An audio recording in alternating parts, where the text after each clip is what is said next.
5 seconds. Start. சட்டப்பேரவையில் மாவட்ட நிர்வாகம் குறித்த மானிய கோரிக்கையின் மீது ஓர் உறுப்பினர் பேசியதாவது: மாண்புமிகு தலைவர் அவர்களே, அவை முன் வைக்கப்பட்டிருக்கும் மானிய கோரிக்கையை ஆதரித்து சில வார்த்தைகள் சொல்ல விரும்புகிறேன். பல மாண்புமிகு உறுப்பினர்கள் மாவட்டங்களையும் தாலுகாக்களையும் கிராமங்களையும் சீரமைப்பு செய்து பிரித்தாக வேண்டும் என்ற கருத்தை தெரிவித்தார்கள். ஆனால் இது குறித்து என்னுடைய தாழ்மையான கருத்தை தெரிவித்துக் கொள்ள விரும்புகிறேன்.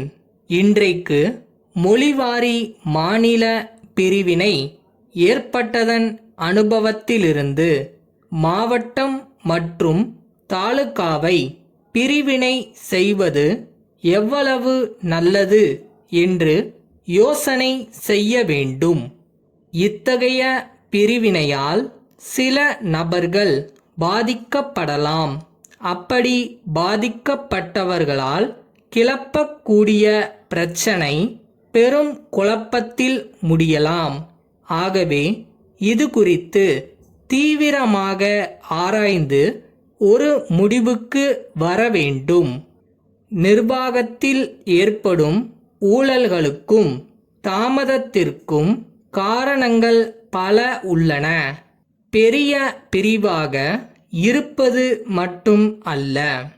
அடுத்து, மாவட்டங்களில் அரசு நிறைவேற்ற வேண்டிய வளர்ச்சி திட்டங்களுக்கெல்லாம் வேண்டிய விவரங்களும் தகவலும் மாவட்ட நிர்வாகத்தினரிடமிருந்துதான் கிடைக்கின்றன. இந்த தகவல் எல்லாம் சரியான முறையில் கிடைக்கிறதா என்பதை உன்னிப்பாக கவனிக்க வேண்டும். சாகுபடி கணக்குகள் வைக்கப்பட்டு நீர்ப்பாசன பகுதிகளை பற்றியும் இதர விவரங்கள் குறித்தும் அவ்வப்போது அறிக்கைகள் அனுப்புகிறார்கள். அவற்றில் நீர்ப்பாசனம் பற்றி சரியான கணக்கு வைக்காததால் குடியானவர்களுக்கு கஷ்டமும் அரசுக்கு சரியான மதிப்பீடுகள் கிடைக்காத நிலையும் ஏற்படுகிறது. உணவு உற்பத்தியை பெருக்க வேண்டுமென்று சொல்கிற நேரத்தில் அரசுக்கு சரியான தகவல் கிடைக்க வேண்டியது அவசியம். எனவே வேண்டிய அளவு வருவாய் ஆய்வாளர்களையும் மற்ற அதிகாரிகளையும் நியமித்து ஒழுங்கான முறையில் கணக்கு வைக்க வேண்டும் என்று கேட்டுக்கொள்ளுகிறேன். அடுத்து, கிராம மக்கள் ஜமாபந்தியின் போது செலவு இல்லாமல் நியாயமான முறையில் தங்கள் குறைகளுக்கு நிவாரணம் கிடைக்கும் என்று எதிர்பார்க்கிறார்கள்.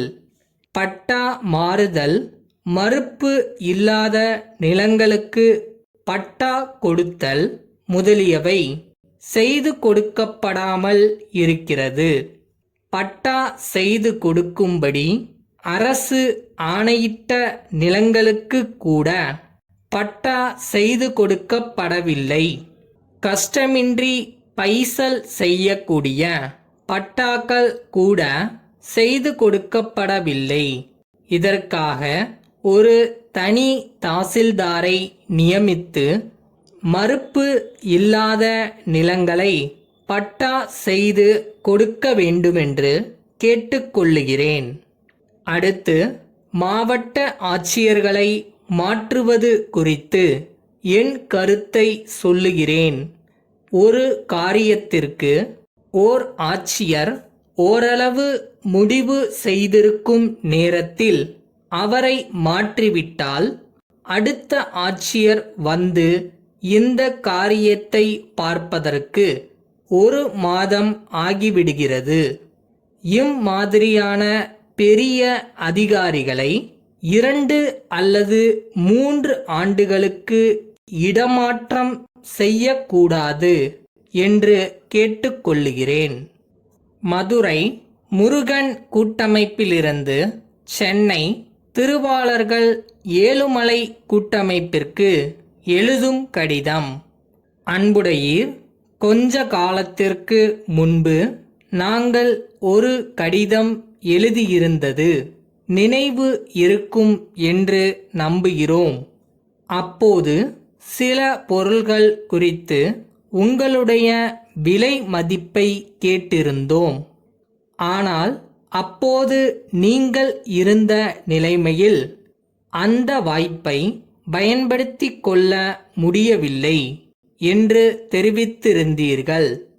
அதே நேரத்தில் அடுத்த சந்தர்ப்பத்தில் வாய்ப்பு அளிக்கும்படி சொல்லி இருந்தீர்கள். தற்போது நாங்கள் ஒரு வாடிக்கையாளரோடு ஒரு பெரிய ஒப்பந்த வேலையை ஏற்றுக்கொண்டுள்ளோம். அதை முடிப்பதற்கு சில முக்கியமான பொருள்கள் தேவைப்படுகின்றன. உங்களை போன்றவர்களுடைய ஒத்துழைப்பை கொண்டு அப்பணியை வெற்றிகரமாக முடித்துவிடலாம் என்று நினைக்கிறோம்.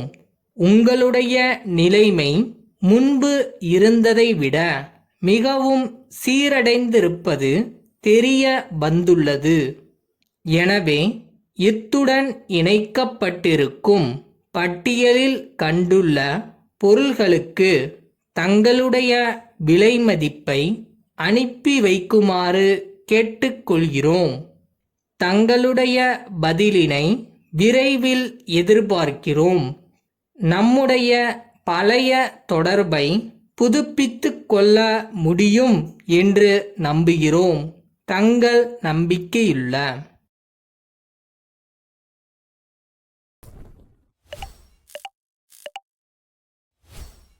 டே டு டே ஒர்க்கே அந்த ட்ரஸ்ட் மட்டும்தான் நம்மளை ஓட வச்சுட்டே இருக்கும். என்னதான் நமக்கு லேக் ஆனாலும் எவ்வளோ ஸ்லோவானாலும் அந்த ஊருக்கு நம்ம போகிறோம், அவ்வளோதான்.